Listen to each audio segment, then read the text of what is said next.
Bago tayo magsimula, ay ang lahat ay aking inaanyang tumayo para sa ating panalangin. Adi, pangunahan mo. Amen. Magandang umaga mga bata. Handa na ba kayong mag-aral ng panibagong aralin sa araw na ito? Bago kayo umupo, pakitingnan muna ang paligid kung mayroong kalat. Kung mayroon ay pulutin ito at itapon sa tamang kapilin. Kung tapos na, ay ang lahat ay maaari na kayong umupo at ilagay ang atensyon sa akin.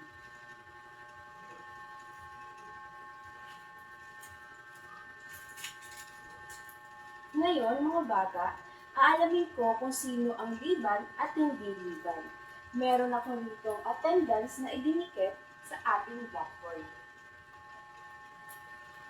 At ang mga ulap na ibinigay ko sa inyo ay ang mga magsisilbing kayo na ididikit ninyo dito sa ating attendance.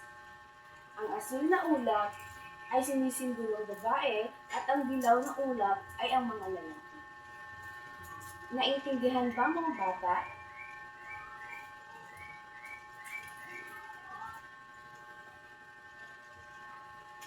Ilan ang babae ngayon? Ang lalaki naman ay 20. Ako ay nagagalak pagkat walang liban sa inyo ngayong araw. Kung kaya, bigyan ninyo ang inyong sarili ng 3 marka.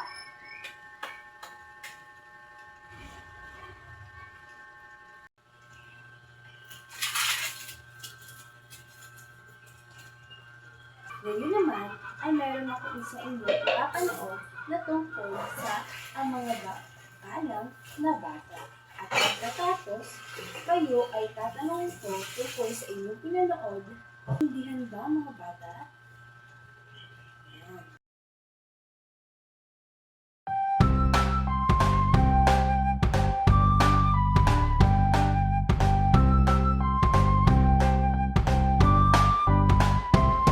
Salamat po, patawad po, makikiraan po, pakiusap po. Ang batang magalang, gumagamit ng po at opo. Ang batang magalang, sa lahat ay may respeto. Salamat po, patawad po, makikiraan po, pakiusap po. Ang batang magalang, maingat sa salita. Ang batang magalang, dapat tinutularan. Salamat po, patawad po, makikiraan po, pakiusap po. Ang batang magalang, marunong makinig. Ang batang magalang, laging dinidinig.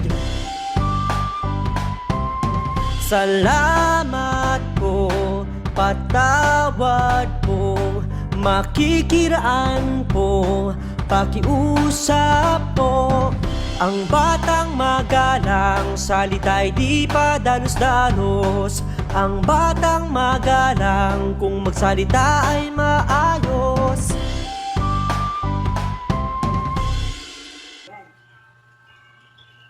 Sino ang nakakatanda tungkol sa ating pinanood? Ikaw nga? Magaling. Bigyan natin siya ng 3 palpak. Ayan. Ano naman ang inyong natutunan sa ating napanood? Ikaw? Sige. Magaling. Bigyan natin siya ng 3 palpak. Ayan. Bata ay upang malaman ko kung naangala at naiintindihan niyo ang ating tinalakay, kahapon ay meron ako i-duplicate na inyong sasagutin.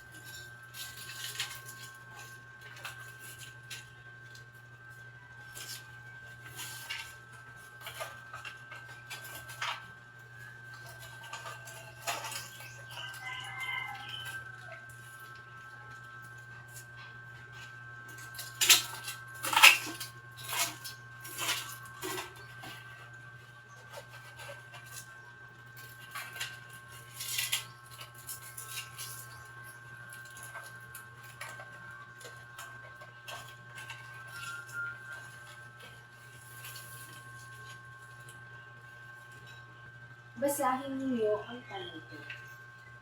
Talutot.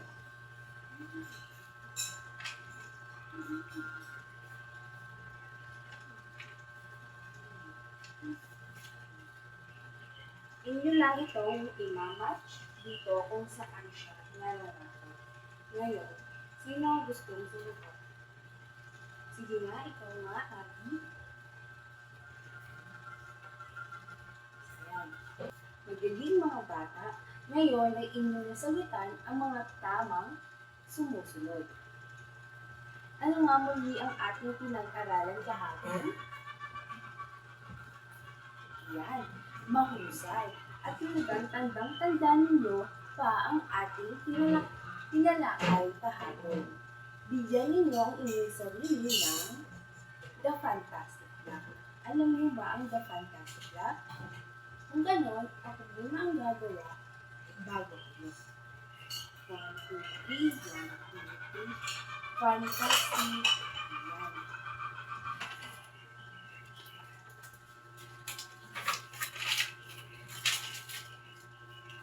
Ngayon, mayroon ako sa inyong ibibigay na gawain. Ito ay ang mga hindi magalang at magalang na panalita na inyong pipiliin saan nararapat.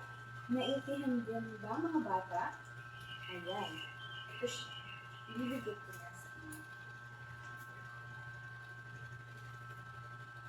Ayan. Simulan niyo na ang inyong gawain. Sino ang tapos ng sumagot? Mahusay. At natapos ninyo ang gawain natin, ngayon, mayroon akong simpleng mga katanungan. Una, ano ang mga salitang nagpapakita na magalang ang isang pangungusap? Ikaw nga, Abby. Yan. At pangalawa, alin sa mga pangungusap ang hindi magalang at bakit? Ikaw nga ni? Yan. At pangatlo, bakit mahalagang gumamit ng po at opo sa pakikipag-usap? Ikaw nga, Brandon? Yan. At pang-apat, saan mo magagamit ang magalang na panalita sa totoong buhay? Ikaw nga, Ateya? Yan. Mahusay at talagang naiintindihan ninyo ang maayos. At ngayon naman ay dadako na tayo sa ating talakayan. Pero bago yan, pwede bang umupo tayo ng maayos at makinig sa akin ng mabuti? Ayan, magaling mo pala ng bata na ito.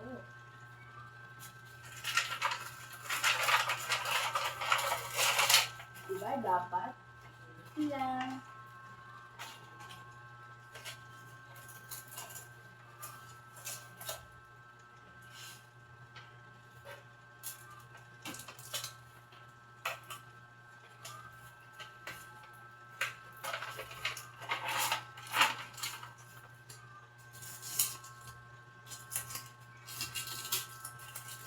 Dapat nakikinig lang.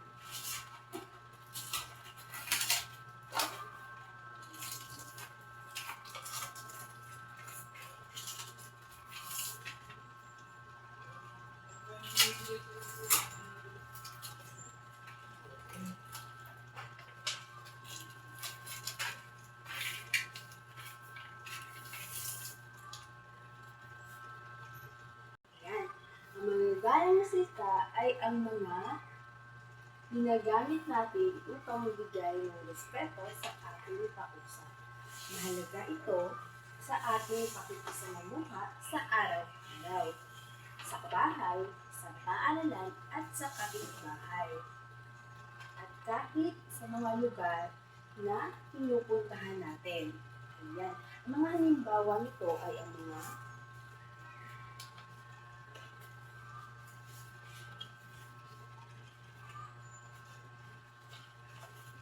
Ayan. Ang mga halimbawa nito ay ang mga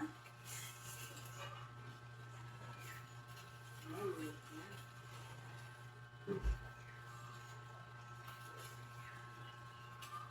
Ang mga halimbawa nito ay ang mga magandang araw po at patawad po at Kumusta po at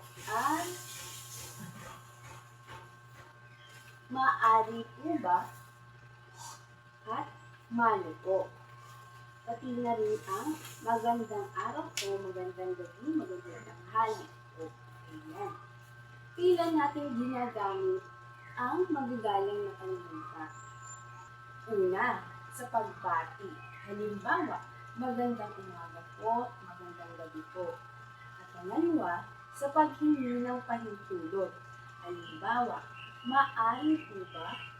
Pangatlo, sa paghingi ng paumanhin. Halimbawa, patawad po. At ang apat, sa pagpapakilala o pakipag-usap. Halimbawa, kumusta po at ang paggamit ng o at opo sa paggalang. At panglima, sa paggalang sa nakakatanda o bisita. Halimbawa ay yung pagmano natin, mano po. At pang-anim, sa pag-uutos o pakiusap. Halimbawa nito ay pakisulo po. At pang-pito at ang panghuli natin ay sa pagtanong ng mga galang, sa pagtanong na may paggalang. Halimbawa, kanino po? Ayan. Ngayon naman, sino sa inyo ang makapagbigay ng halimbawa na gagamitin sa inyong sarili? Ito nga, Ate. Yan, magaling, mahusay. At ang hilipat, ito nga, Neil. Yan, magaling, mahusay. Ngayon naman, upang malaman ko na may naintindihan niya kayo, mayroon ako ritong concept map. At ididikit ko muna ito.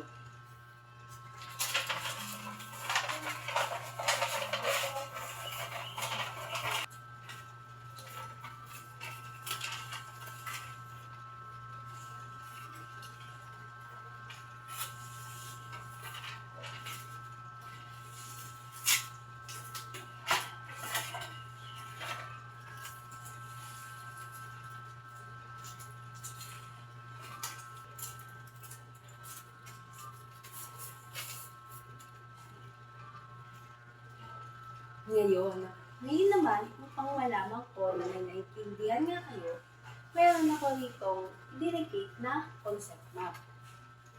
Lamang itong pukulan kung may naintindihan nga talaga kayo sa aking tinalakay. Sa gitna, meron ditong magagalang na panalita. At meron ditong 5 inyong tutulong at inyong lamang itong sasabihin. Ngayon, sino ang gustong sumagot? Ikaw nga, Neil? Yan, mahusay. Ikaw nga, Abby? Yan, magaling. At ikaw nga, Ikea? Yan. At ikaw naman, Nanbel? Yan, magaling. Mahusay ang mga bata na ito.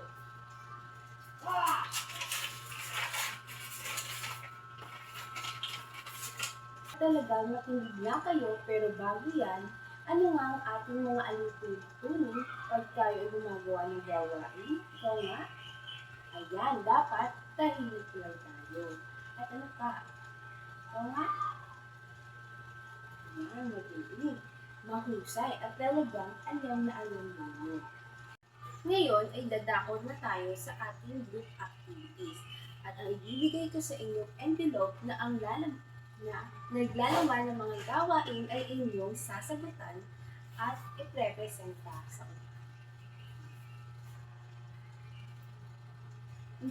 umpisahan ninyo ang inyong pagsasagot.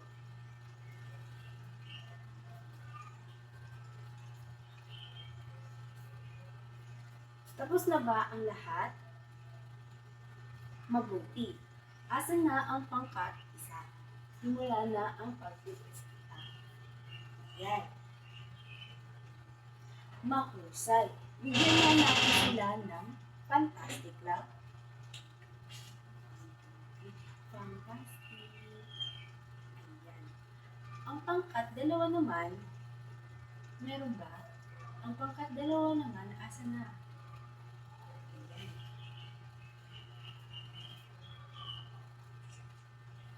magaling. Bigyan din natin sila ng fantastic lang. 1, 2, 3, 1, 2, 3, fantastic. Ayan. Ang panghuli lima na grupo ay ang pangkat 3. Ayan. Ayan. Mahuhusay. Bigyan natin sila ng fantastic love. 1, 2, 3, 1, 2, 3. Yan. Ngayon, para sa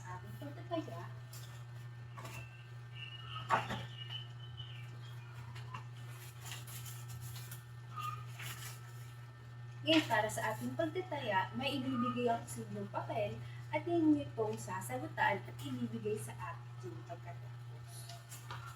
Ipasa sa unahan. Yan. Tapos na ba ang lahat?